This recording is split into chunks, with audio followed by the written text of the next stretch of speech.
ये एक ऐसी गली है जहां माफिया का राज चलता है। एक ऐसी जगह जो सिर्फ तशद्दुद और जुर्म से भरी हुई है। खिड़की से एक आदमी एक औरत को पीटते हुए देखता है जो सिर्फ इसलिए मार खा रही थी क्योंकि उसने काफी पैसे नहीं कमाए थे। इस दौरान एक फोन तेजी से बजता है, लेकिन वो आदमी उस पर ध्यान नहीं देता। इसके बजाय एक सफेद बालों वाला शख्स दौड़कर उस फोन का जवाब देता है। यहाँ वो लोग एक हैंडीमैन ऑफिस चलाते हैं जहां वो पैसों के बदले लोगों को हर तरह की सहूलियत देते हैं। आज उनका काम दादी अम्मा की दुकान में एक परेशान करने वाले शख्स से निपटना था। निकोलस उस शख्स से पैसे चुराता है और उन्हें वॉरविक के साथ आपस में बांटता है। अचानक बराबर की गली से शोर की आवाज आती है। एक आदमी गालियां देते हुए अपनी पैंट हाथ में लिए बाहर निकलता है। उसके पीछे खून भरी नाक वाली एक औरत आती है जो नीचे रहती थी। दादी अम्मा बेचैनी से उस औरत को धकेलकर हटाती है और इशारा करती है कि ये उसके काम की जगह नहीं है।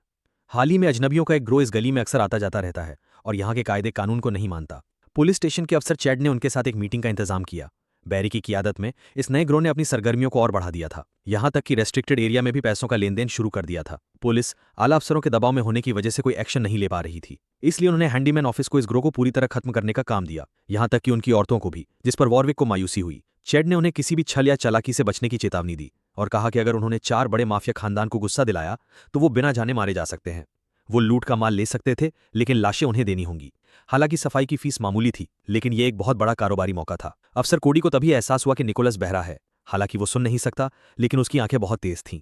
उसी वक्त निकोलस उन सबको एक एक करके मार रहा था। बैरी ने निकोलस के गर्दन में लटकते टैग्स देखे और घबराकर भाग गया, लेकिन निकोलस एक पिंजरे से आजाद किए गए जंगली दरिंदे की तरह बेरहम था।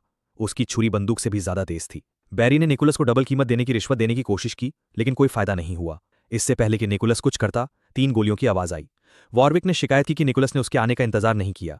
बैरी ने बंदूक उठाने की कोशिश की, लेकिन निकोलस ने उसके हाथ को छुरी से जमीन पर दबा दिया।